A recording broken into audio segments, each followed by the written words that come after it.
L'air dans la salle à manger privée du très select restaurant The Gilded Compass, à Chicago, était plus froid que le vent automnal qui soufflait sur le lac Michigan. D'un côté de la table en acajou était assis Robert Sterling, PDG de Sterling Dynamics, un homme dont l'ambition était une force de la nature. De l'autre côté se trouvaient Hairclaws Rich et sa délégation de Rita Pression Technic, leurs visages sculptés dans le granit. Une fusion de plusieurs milliards de dollars était en jeu, un accord qui allait définir la carrière de Sterling. Mais pendant 3 heures interminables, l'accord était en train de mourir. Il ne mourait pas dans un feu d'artifice de dispute. Il étouffait dans les profondeurs impénétrables d'un malentendu. Le traducteur avait été renvoyé 1 heure plus tôt, et désormais, le désespoir était la seule chose au menu. Et personne, absolument personne, ne savait quoi faire ensuite. Le Gilded Compass était un restaurant conçu pour étouffer le monde extérieur. Ses tapis moelleux absorbaient le son, ses lourds rideaux de velours avalaient les reflets de la ville, et son personnel se déplaçait avec la grâce silencieuse et experte des fantômes. Ce soir-là, cependant, le silence qui régnait dans la salle en chaîne n'était pas un silence réconfortant, mais un silence conflictuel. C'était une couverture lourde et suffocante, tissée de frustration et du fossé profond et infranchissable de la langue.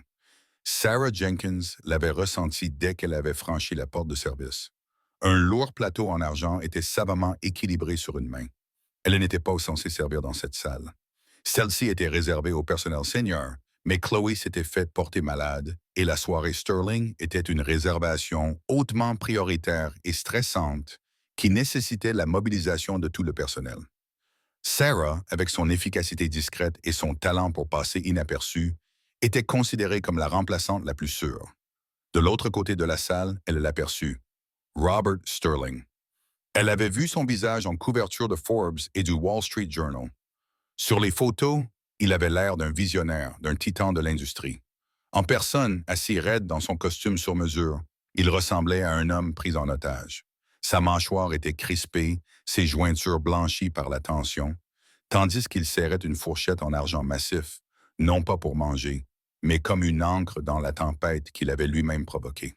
À ses côtés se trouvaient ses principaux cadres, Amelia Hayes, la directrice des opérations, le visage masqué par une préoccupation polie, et un homme plus jeune et ambitieux nommé David Chen, qui n'arrêtait pas de tripoter son téléphone sous la table, dégageant une énergie nerveuse. En face d'eux étaient assis les Allemands. Earl Klaus Richard, le patriarche du géant de l'ingénierie, était un homme d'une soixantaine d'années, aux yeux bleus perçants et à la posture qui suggérait une vie de discipline. Son silence était le plus profond de la pièce. Il n'était pas vide. Il était rempli de jugement.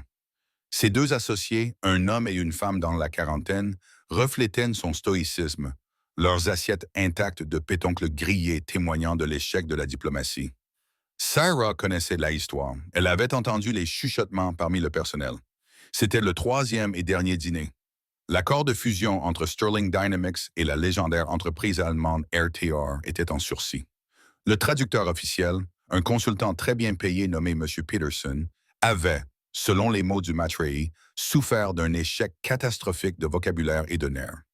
Il y a 1 heure, Sterling l'avait renvoyé avec un ordre calme mais venimeux, laissant les deux hommes les plus puissants de la pièce communiquer par des sourires tendus et le langage universellement compris de la déception. Le travail de Sarah était simple. Débarrasser les assiettes d'apéritifs, remplir les verres d'eau et disparaître. Alors qu'elle se déplaçait autour de la table, elle ne pouvait s'empêcher d'entendre les tentatives de communication désespérées et maladroites. La synergie, disait Sterling, parlant lentement et fort, comme si les Allemands étaient durs d'oreille et non simplement incapables de parler anglais. Il leva 2 doigts, puis les rapprocha. Vous et moi ensemble. Bien. Hera observait cette pantomime pathétique avec une expression glaciale avant de murmurer quelque chose à son collègue dans un allemand guttural et grave. Celui-ci répondit d'un ton sec et dédaigneux. Sarah se figea pendant une fraction de seconde, la main suspendue au-dessus d'un verre d'eau. Elle comprenait chaque mot. Il nous prend pour des enfants, avait dit Richter. Il joint les doigts comme un enfant qui joue avec ses jouets. Le collègue avait répondu. C'est une insulte à notre intelligence. Il croit qu'un accord de cette ampleur peut être conclu avec des gestes de la main. Le cœur de Sarah battait à tout rompre. Elle sentit d'une vague de chaleur lui monter au cou. Cela faisait des années qu'elle ne s'était pas plongée dans cette langue, mais elle faisait partie intégrante de son âme et elle ne pourrait jamais l'effacer. Toute sa vie universitaire, son avenir, s'était construit autour de la beauté complexe de la langue allemande et de sa philosophie. Un avenir qui lui avait été arraché, la laissant ici, débarrassant les assiettes d'hommes qui massacraient ce qu'elle aimait tant. Elle continua à faire le tour de la table, ses mouvements automatiques.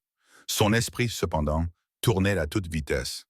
Elle se souvenait de sa thèse inachevée, stockée sur un disque dur dans son petit appartement.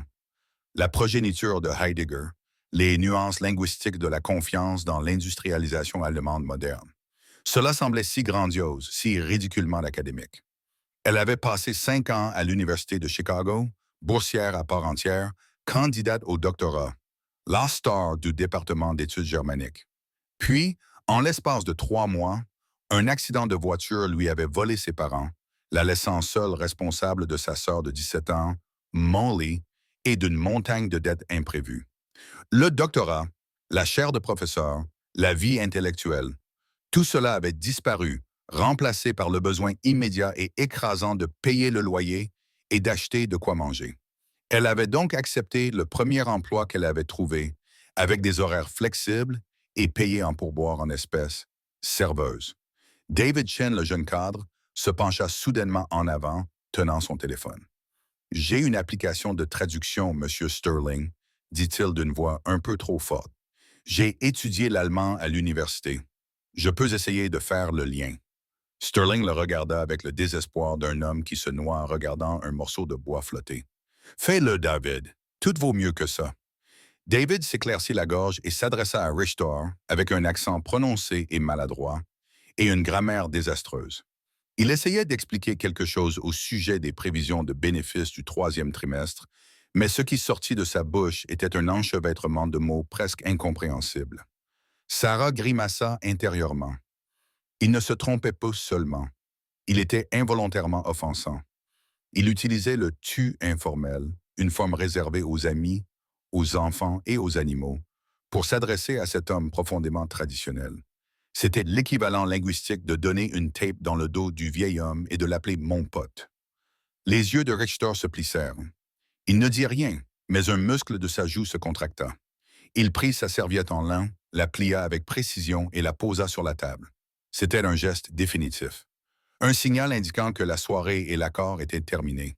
Amelia Hayes, la directrice des opérations, le vit également. Une lueur de panique traversa son visage. « Robert », murmura-t-elle d'un ton avertisseur. Sterling perdit finalement son sang-froid. Il frappa du plat de la main sur la table, pas bruyamment, mais avec un impact percutant qui fit sursauter tout le monde. Les couverts cliquetèrent. « C'est une catastrophe », siffla-t-il d'une voix basse et tremblante de rage.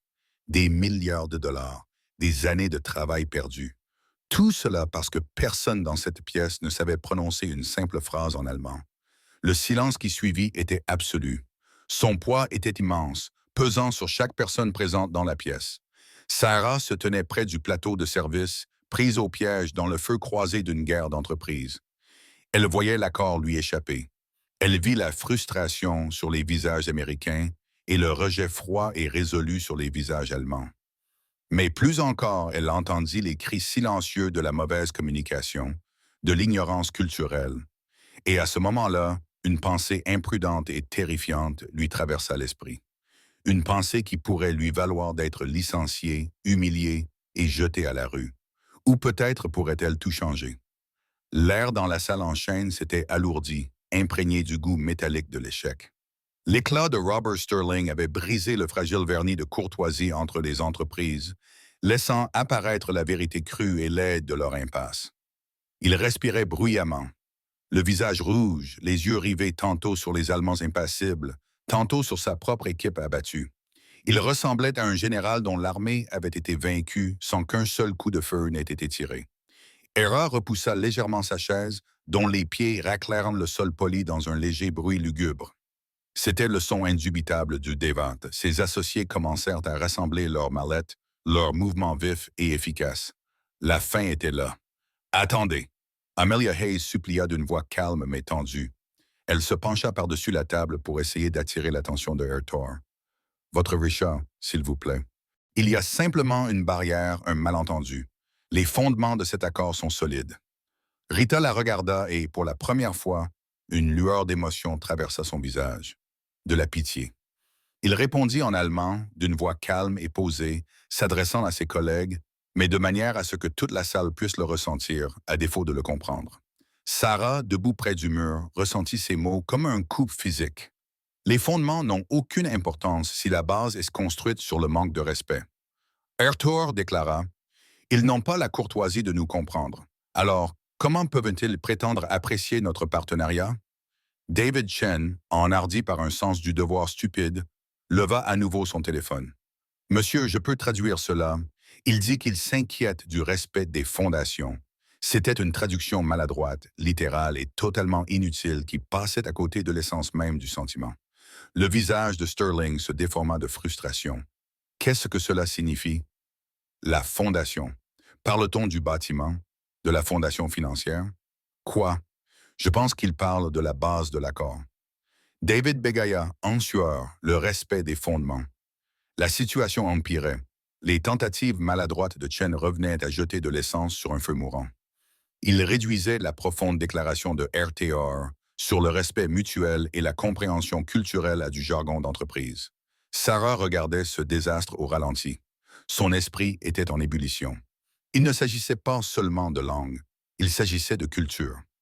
Les Américains considéraient cela comme une transaction, une simple question de chiffres et d'actifs.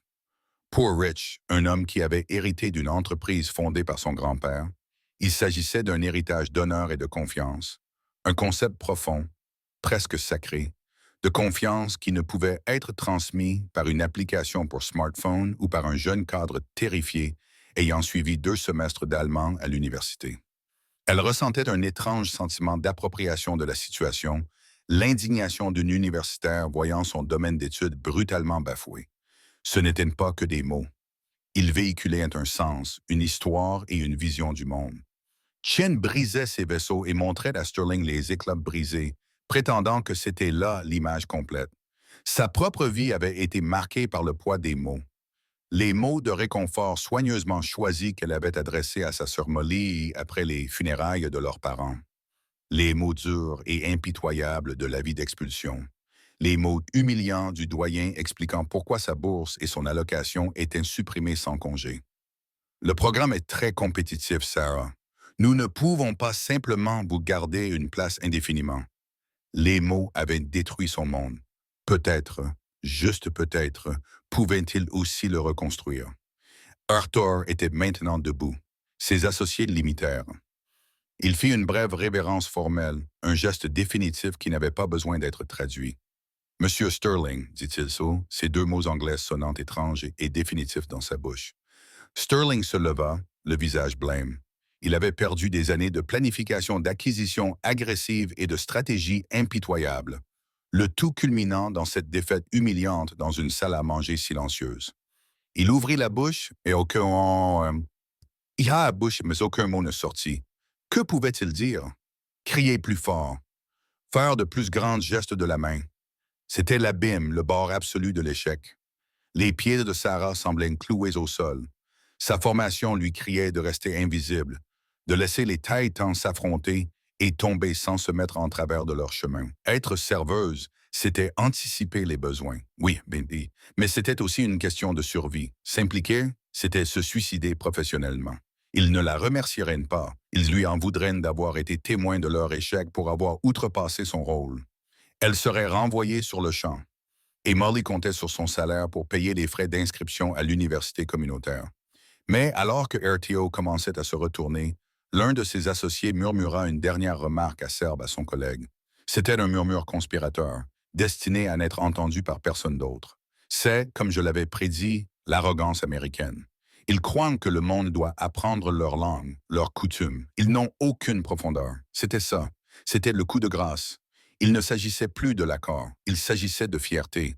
Pas la fierté de Robert Sterling, mais une fierté plus profonde, plus fondamentale, celle de comprendre et de combler le fossé que tout le monde considérait comme un gouffre. C'était la fierté de l'érudite qu'elle était autrefois. Avant que son esprit conscient ne puisse l'arrêter, avant que la peur ne puisse paralyser ses membres, Sarah fit un pas en avant depuis l'ombre de la station-service. Sa voix, lorsqu'elle sortit, était calme. Pourtant, elle trancha le silence feutré de la pièce avec la netteté du verre. Et elle ne s'adressa pas à Sterling, elle ne s'adressa pas à son équipe. Elle regarda directement Klaus Rahr, qui lui tournait partiellement le dos, et dans un allemand académique formel et impeccable, elle dit que la pièce était devenue complètement silencieuse. Le monde sembla s'arrêter pendant 5 secondes. Le seul bruit était le faible bourdonnement du système de ventilation du restaurant. Les mots de Sarah, clairs et parfaitement articulés, flottaient dans l'air comme une cloche qui sonne. Excusez-moi de vous interrompre, Klaus Rahr, mais ce que votre collègue vient de dire n'est pas tout à fait juste. Klaus Rich se figea au milieu de son mouvement. Son corps tout entier se raidit. Lentement, délibérément, il tourna la tête, puis tout son corps, pour faire face à la source de la voix. Ses yeux, qui étaient auparavant dédaigneux et froids, étaient maintenant écarquillés de stupéfaction. Il fixait Sarah, cette jeune femme vêtue d'un simple uniforme de serveuse noire, comme si elle venait de se faire pousser des ailes. Ses deux associés semblaient tout aussi stupéfaits, la bouche légèrement ouverte. Le côté américain de la table était l'image même de la confusion. Ils ne comprenaient pas les mots, mais ils comprenaient le ton. Ils comprenaient le changement soudain et spectaculaire de l'atmosphère de la pièce. Ils voyaient le choc des Allemands, et c'était une communication plus puissante que tout ce qui avait été dit toute la soirée. Le visage de Robert Sterling passa par une série rapide d'émotions. Perplexité, puis irritation, et enfin une vague de fureur pure et sans mélange. Qui était cette fille? Une serveuse? Comment osait-elle parler? Comment osait-elle interrompre ses funérailles d'entreprise? Il pensa un instant, dans un délire, qu'elle leur offrait peut-être plus de pain. « Que se passe-t-il » demanda-t-il d'une voix rauque et dure. « Qui vous a donné la parole ?» Il pointa un doigt tremblant vers Sarah. « Qu'avez-vous dit » Le cœur de Sarah battait comme un oiseau sauvage contre la cage de ses côtes. L'adrénaline rugissait dans ses oreilles, l'audace même de ce qu'elle venait de faire la submergea, et pendant une seconde terrifiante, elle sentit ses genoux fléchir. Elle avait pris la parole. Elle avait franchi une ligne qui n'était pas seulement professionnelle, mais aussi sociale. Elle, la servante invisible, avait pris la parole dans une salle remplie de rois. Mais elle ne regardait pas Sterling. Son attention restait entièrement concentrée sur son Richard. Elle soutenait son regard, l'air respectueux mais ferme. La chercheuse en elle avait pris le dessus sur la partie d'elle-même qui savait qu'il s'agissait d'un débat, d'une soutenance de thèse et non d'une réprimande. Ertar fit un pas vers elle. Ses yeux scrutaient son visage, cherchant une explication à cette réalité impossible. Il répondit en allemand. Sa voix n'était plus neutre, mais remplie d'une curiosité prudente. « Vous parlez allemand. » C'était moins une question qu'une déclaration d'incrédulité. « Oui, monsieur, » répondit Sarah, conservant le vouvoiement. « Je l'ai étudié. Votre langue, votre philosophie, votre littérature, c'était le travail de ma vie. Le choix des mots était délibéré, l'œuvre de ma vie. Cela traduisait une profondeur de connaissance et une passion qui allaient bien au-delà d'un simple cours de langue. C'était pour lui le signe qu'elle n'était pas seulement une traductrice. Elle était une initiée à sa culture. Du côté américain, la confusion se transformait en colère. « David, que disent-ils » lança Sterling en se tournant vers son jeune cadre.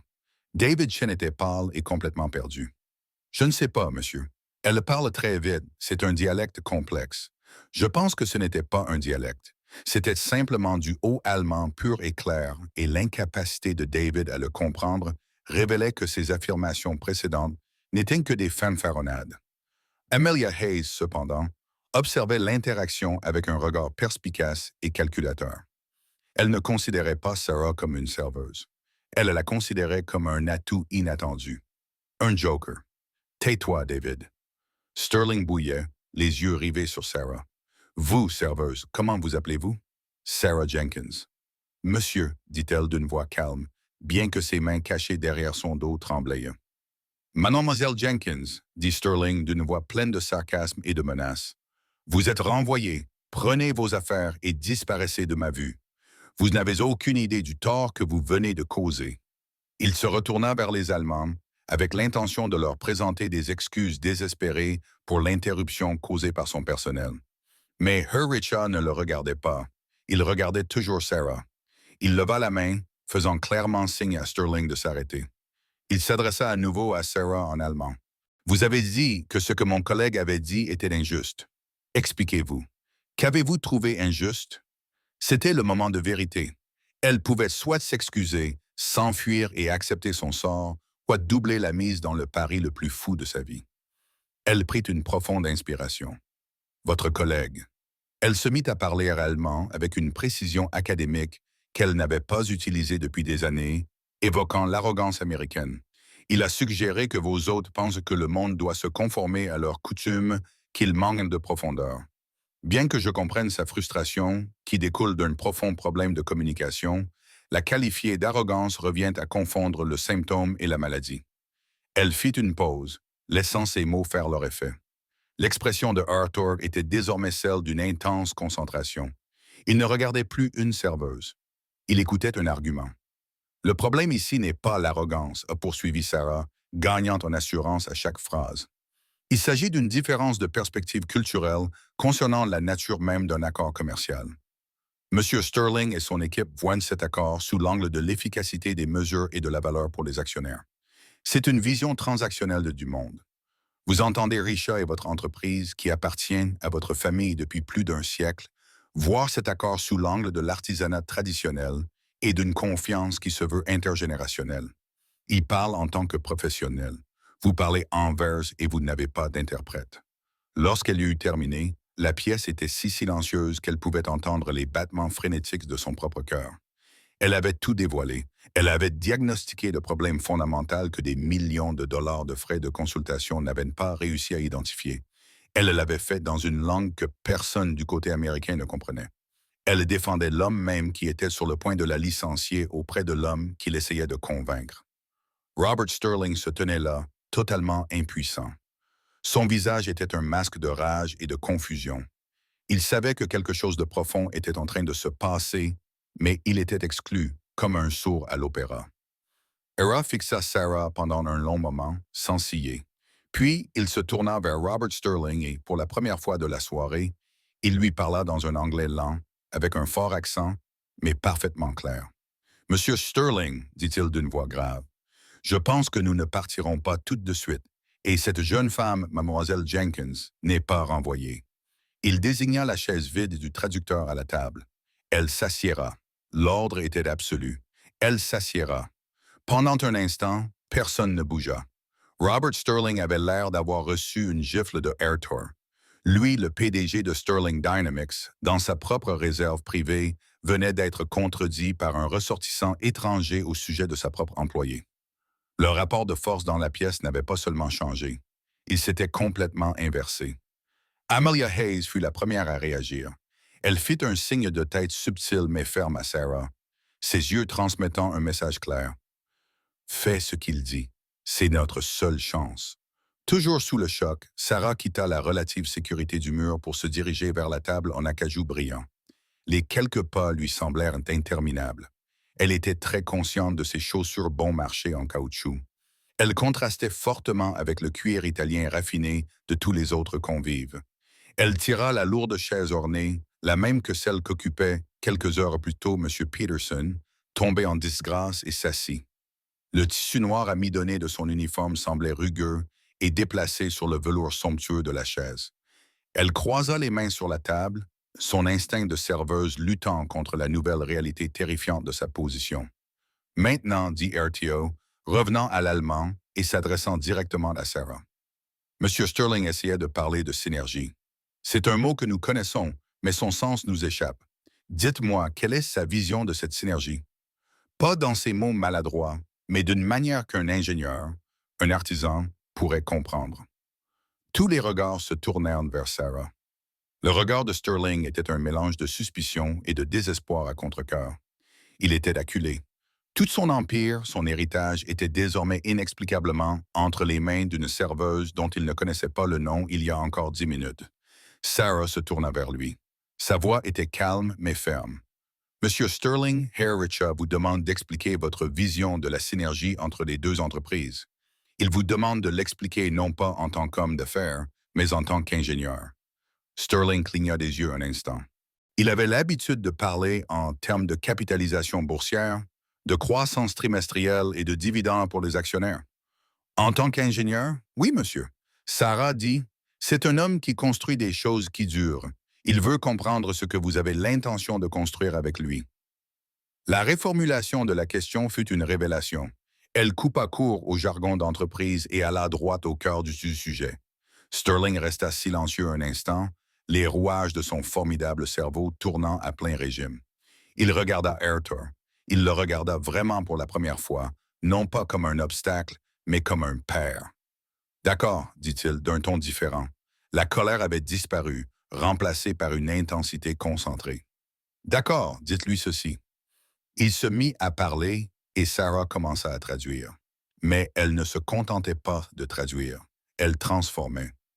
Lorsque Sterling dit « Nous allons tirer parti de vos capacités de fabrication de précision pour améliorer notre division de prototypage rapide », Sarah ne se contenta pas de répéter les mots en allemand. Elle fit une pause, réfléchit, puis transmit l'essence du message. « Era, dit-elle, Monsieur Sterling ne considère pas vos ateliers comme une simple usine, mais comme l'atelier d'un maître. Il estime que la discipline et la rigueur de vos méthodes peuvent apporter la force fondamentale qui manque actuellement à la rapidité et à l'agilité de son entreprise. Il imagine cela comme un moteur parfaitement équilibré, votre précision comme un vilebrequin finement usiné, son innovation comme un carburant à indice d'octane élevé. L'un ne peut fonctionner sans l'autre. Tandis qu'elle parlait, un changement visible s'opéra chez M. Richat. Sa posture s'adoucit. Il se pencha en avant, écoutant attentivement. Il commença à hocher la tête, non pas par politesse, mais parce qu'il comprenait véritablement.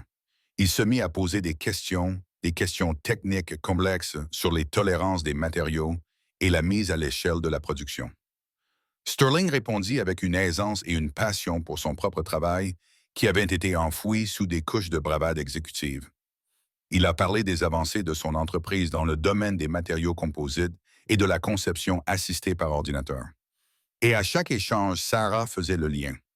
Elle ne se contentait pas d'échanger des noms et des verbes. Elle trouvait les expressions culturelles et techniques appropriées. Elle a transformé le discours de Sterling sur l'innovation disruptive en un concept allemand de Vorbung durch, l'avancement technique grâce à la technologie. Elle a converti ses stratégies agressives de pénétration du marché en une discussion plus acceptable sur la construction d'une présence durable à long terme sur le marché. Elle était dans son élément. Les années passées à étudier des livres poussiéreux, à disséquer les œuvres de Goethe et Schiller, à rédiger des articles sur les fondements philosophiques de l'identité industrielle allemande. Tout lui revenait en mémoire. Ce n'était pas seulement une traduction, c'était une représentation en direct de sa thèse abandonnée. Elle reliait les points, expliquait les nuances et révélait les valeurs communes qui sommeillaient sous la surface de leur conflit. Amelia Hayes observait, fascinée. Elle voyait le talent inné de Sarah.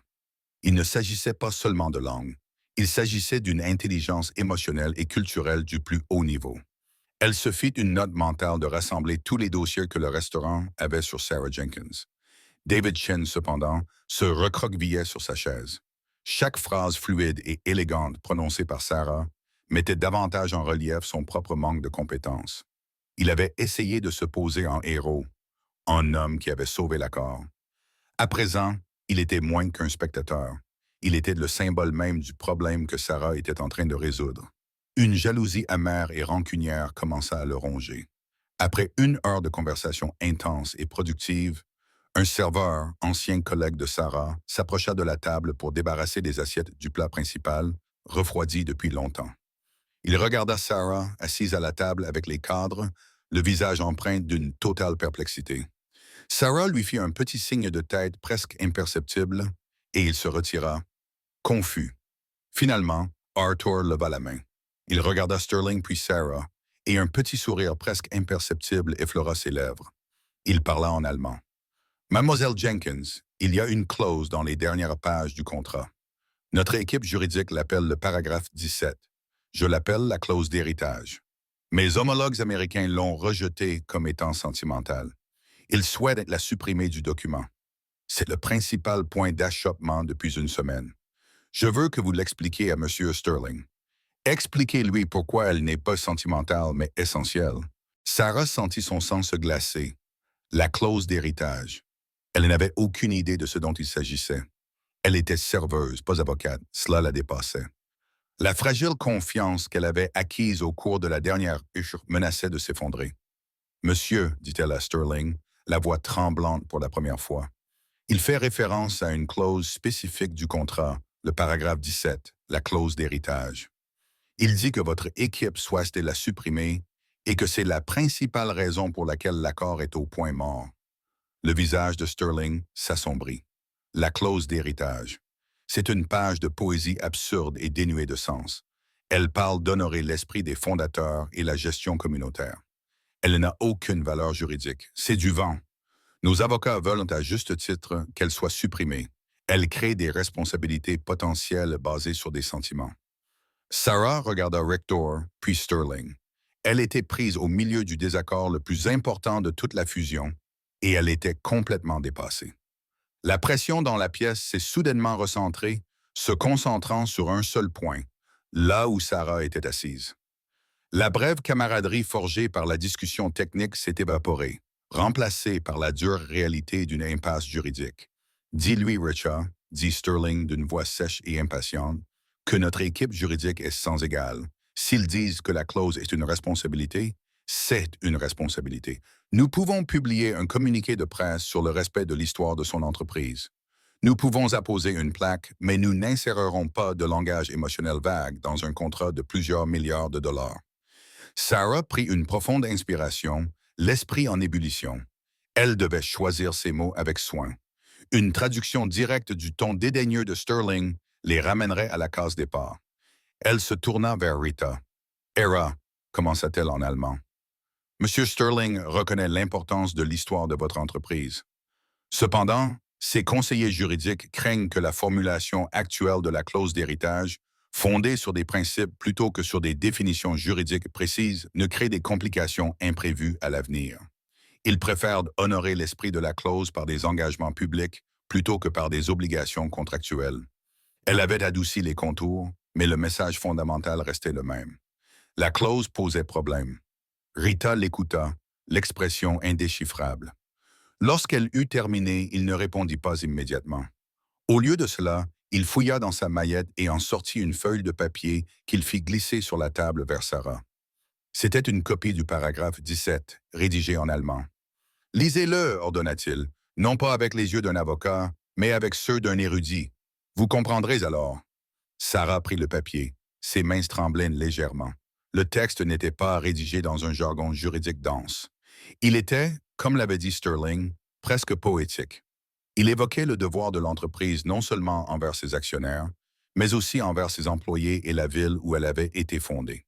Il stipulait que pendant une période de 25 ans, l'entreprise ne licencierait pas plus de 5% de sa main-d'œuvre locale au cours d'une année donnée, sans avoir d'abord investi dans des programmes de reconversion professionnelle. Il exigeait qu'un pourcentage des bénéfices soit réinvesti dans des programmes d'apprentissage communautaire, perpétuant la tradition du modèle allemand, selon lequel les entreprises se considèrent comme partie intégrante du tissu social. Ce n'était pas du vent, c'était un pacte. C'était l'âme de son entreprise codifiée sur papier. C'était tout ce que ses recherches universitaires lui avaient appris sur la psychologie industrielle allemande. Il ne se contentait pas de construire des machines. Il construisait des communautés. Il ne pensait pas en termes de trimestres fiscaux, il pensait en termes de générations. L'équipe de Sterling y voyait un handicap. Richter y voyait une promesse faite à son grand-père. Soudain, Sarah remarqua autre chose. Au bas de la page se trouvait une petite annotation, une note manuscrite en anglais signée DC. Elle disait « Le client insiste sur cette clause. Je recommande de la supprimer. Sentimentale, sans valeur quantifiable. DC, David Chen. » Elle jeta un coup d'œil vers lui. Il la regardait. Une goutte de sueur coulait le long de sa tempe. C'était lui qui avait été en contact avec l'équipe juridique allemande. C'était lui qui avait rédigé cette clause pour les avocats de Sterling. Et il avait utilisé le mot allemand Heimat, un terme profondément évocateur qui signifie « sa patrie » ou un lieu d'appartenance profonde, et l'avait réduit à sentimental. Il n'avait pas seulement échoué à traduire les mots. Il les avait activement dépouillés de leur profonde signification culturelle et émotionnelle. Que ce soit par ignorance ou par une tentative délibérée de simplifier la question pour ses supérieurs, le résultat était le même, une représentation erronée catastrophique. Il avait présenté le cœur de l'accord comme une tumeur cancéreuse à exciser. C'était là le véritable problème. Il ne s'agissait pas seulement d'un malentendu dans la salle à manger. L'ensemble des négociations reposait sur une interprétation erronée et superficielle des valeurs de l'autre partie. Je comprends, dit Sarah doucement, levant les yeux du document pour regarder directement Arthur. Sa voix était empreinte d'une nouvelle autorité tranquille. Elle se tourna vers Sterling. Monsieur, avec tout le respect que je dois à votre équipe juridique, on leur a donné une compréhension profondément erronée de ce que représente cette clause. L'homme qui les a conseillés. Elle jeta un regard significatif à David Chen, qui tressaillit comme s'il avait été frappé, a qualifié cette clause de sentimentale. C'est une interprétation catastrophique. De quoi parlez-vous? Demanda Sterling en plissant les yeux. Ce n'est pas une clause d'héritage. Monsieur, expliqua Sarah d'une voix passionnée. En allemand, le concept sur lequel elle repose est Heimat. Il n'existe pas d'équivalent parfait en anglais. Cela signifie plus que chez soi. Il s'agit des racines, de l'identité, d'un sentiment d'appartenance étroitement lié à la communauté. Ce paragraphe ne traite pas de sentiments. Il s'agit d'une garantie structurelle. C'est l'équivalent allemand d'une promesse constitutionnelle faite à son peuple et à sa ville que cette fusion ne dépouillera pas l'entreprise de son âme. C'est une promesse que Sterling Dynamics n'achètera pas seulement l'usine, mais qu'elle héritera également de la responsabilité qui va avec. Elle fit glisser le document sur la table vers Sterling. Il ne demande pas une plaque, Monsieur Sterling. Il vous demande d'être le gardien d'une confiance vieille de 100 ans. Il vous teste. Il a besoin de savoir si vous êtes un partenaire qui maintiendra cette confiance ou un acquéreur qui dépouillera son entreprise de ses éléments et abandonnera la communauté. Elle a été construite pour soutenir. La salle était silencieuse. Sarah venait de pratiquer une opération à cœur ouvert sur l'accord, mettant à nu le blocage qui le tuait lentement depuis des semaines. Elle avait recontextualisé l'ensemble du conflit, le faisant passer d'une querelle juridique à une question profonde de caractère et d'intention. Robert Sterling fixa le papier, puis Sarah, puis David Chen, qui semblait soudainement nerveux. Les pièces du puzzle s'assemblaient dans son esprit. Les semaines de frustration, les rapports de David sur les Allemands têtus et émotifs, les frictions inexplicables, tout cela prenait soudainement un sens terrible. Il avait mené la mauvaise guerre sur le mauvais champ de bataille, parce que son propre éclaireur lui avait donné une carte erronée. Amelia Hayes regarda David Chen avec des yeux de glace. Sa carrière chez Sterling Dynamics était terminée. Elle le savait. Il le savait. Et Sterling commençait tout juste à s'en rendre compte. Finalement, Sterling regarda Klaus Richter. La colère et la frustration avaient disparu, remplacées par un respect naissant et réticent. Il avait été mis à l'épreuve et il avait échoué. « Demandez-lui, dit Sterling à Sarah, d'une voix basse et sérieuse, s'il me ferait l'honneur de m'expliquer comment j'ai l'intention d'être ce gardien. » Sarah se retourna vers Klaus Richter, son rôle changeant une fois de plus. Elle n'était plus seulement une interprète de mots, mais une facilitatrice de la compréhension, l'architecte en chef d'un pont en cours de construction au-dessus d'un canyon culturel. Elle relaya le message de Richard dans un allemand formel, mais imprégné de la gravité du moment. Monsieur Sterling souhaite exprimer son profond regret. Il avoue avoir examiné ce document sous un angle erroné. Il demande l'honneur de vous expliquer non pas sa position juridique, mais son engagement personnel à devenir le gardien de la confiance que votre famille a bâtie. Le choix du mot « honneur » était crucial. Il faisait écho aux valeurs traditionnelles de Arthur. Pour la première fois de la soirée, le PDG allemand se cala dans son fauteuil, signe qu'il était prêt à écouter, à vraiment écouter. C'est ainsi que commença la négociation la plus importante de la vie de Robert Sterling. Il ne s'agissait pas d'une négociation sur des chiffres ou des conditions, mais sur des principes. Guidé par les questions de Sarah, inspiré par sa compréhension nuancée de ce que Richter avait besoin d'entendre, Sterling se mit à parler. Il ne parla pas de maximisation des profits. Il parla de son propre grand-père, un homme qui avait lancé un petit atelier d'usinage dans son garage à Detroit. Il parla de la fierté de créer quelque chose de tangible, de fournir des emplois, d'être un pilier de la communauté. Il a admis que dans sa course à la croissance de son entreprise mondiale, il avait parfois perdu de vue ses principes fondateurs. Sarah a tout traduit. Elle a capté la pointe de vulnérabilité dans la voix de Sterling, le regret sincère et le respect nouvellement acquis. Elle l'a transmis à Rector non pas comme une tactique commerciale calculée, mais comme une confession sincère du petit-fils d'un fondateur d'entreprise à un autre. Dites-lui, a dit Sterling en se penchant en avant, les mains à plat sur la table, que je comprends maintenant. Le paragraphe 17 n'est pas un handicap. C'est une caractéristique, pas un bug.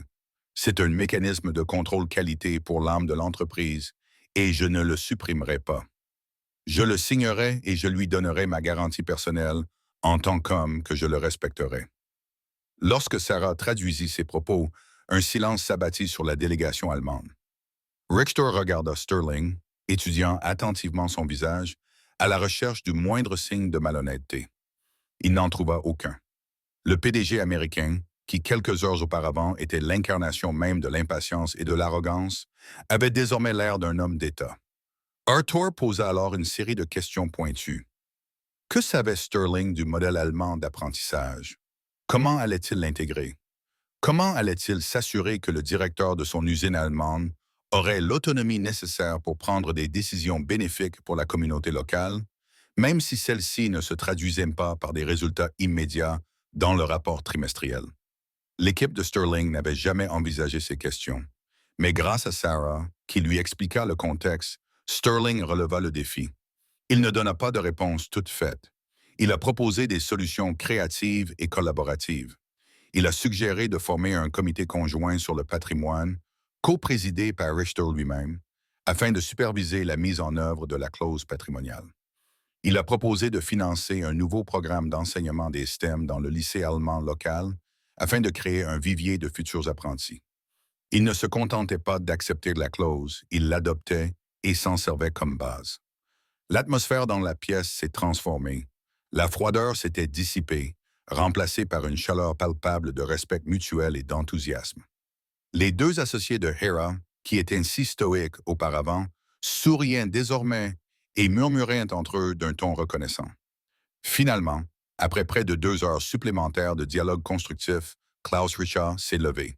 Robert Sterling et son équipe se sont immédiatement levés également. Richter a contourné la table jusqu'à se retrouver juste en face de Sarah.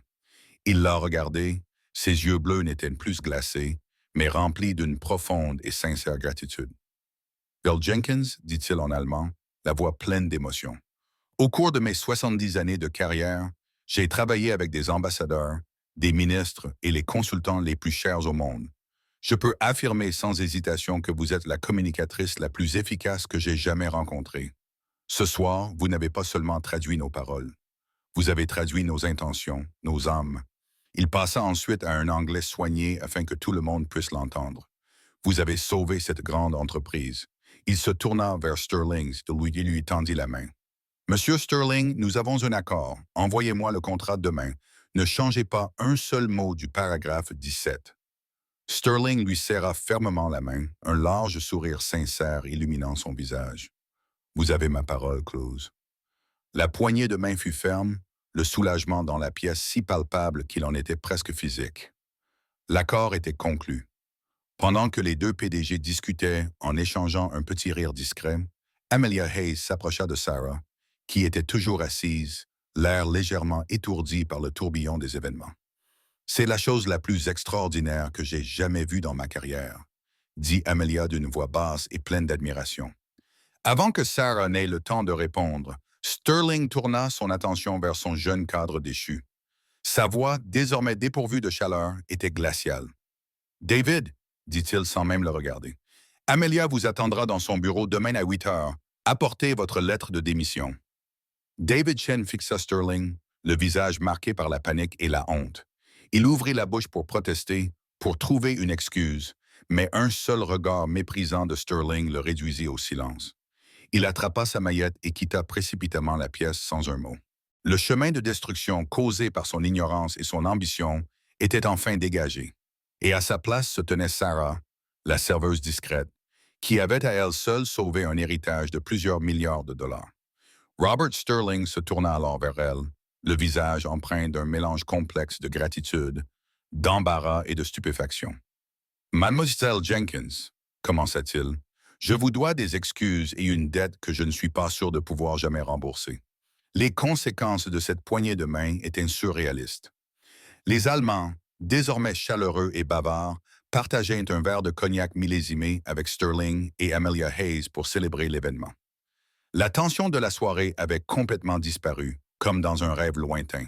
Au milieu de tout cela, Sarah était assise, incrédule et silencieuse.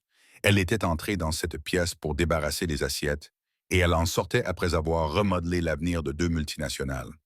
Sterling, après avoir conclu sa conversation avec RT, s'approcha d'elle.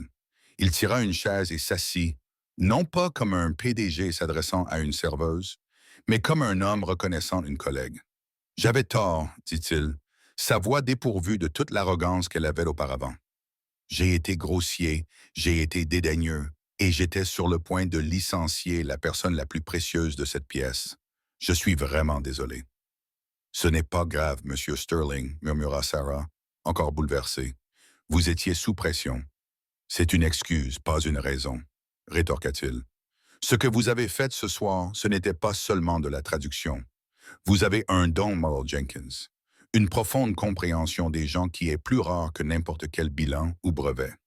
Il fit une pause, l'observant attentivement. J'ai fait des recherches sur vous, admit-il, ou plutôt, j'ai demandé à Amelia de le faire pendant que je parlais à Cluse, Université de Chicago, doctorant, études germaniques, bourse complète. Vous étiez en tête de votre classe. Il secoua la tête, émerveillé. Que s'est-il passé?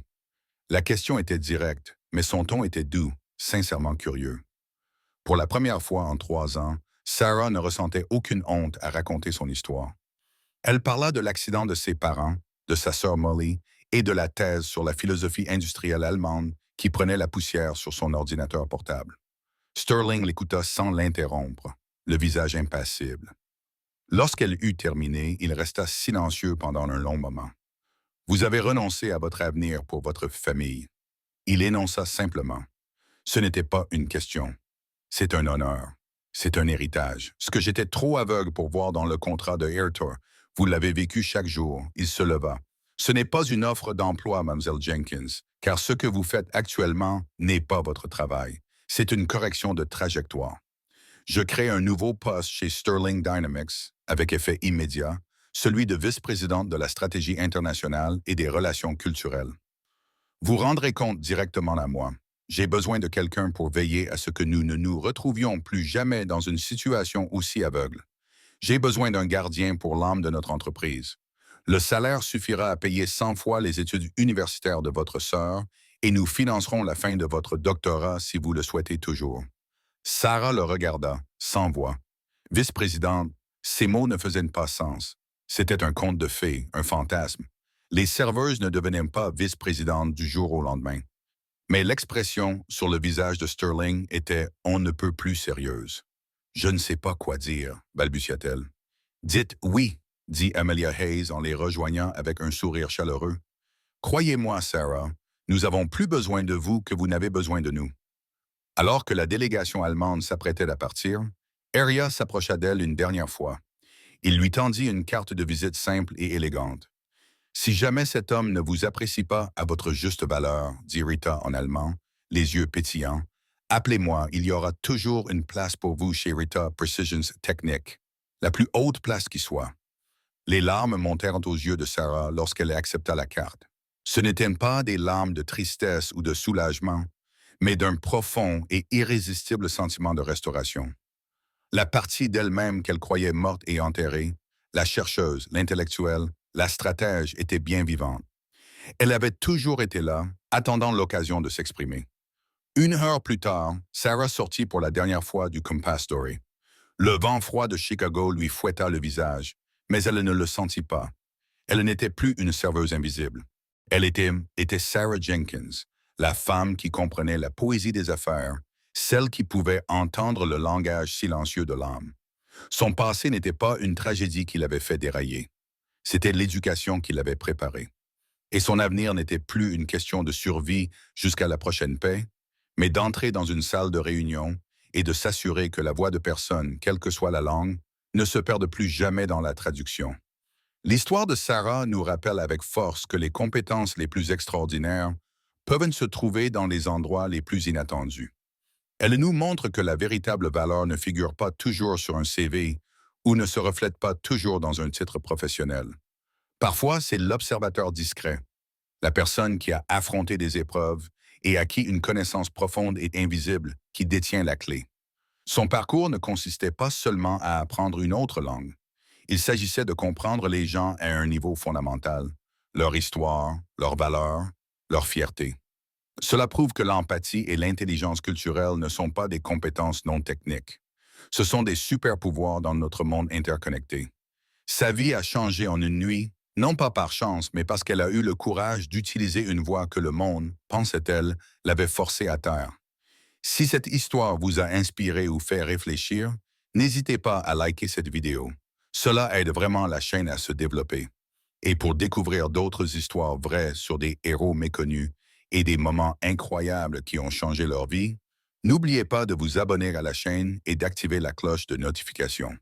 Partagez cette vidéo avec quelqu'un qui pourrait avoir besoin de se rappeler que ces connaissances uniques sont précieuses.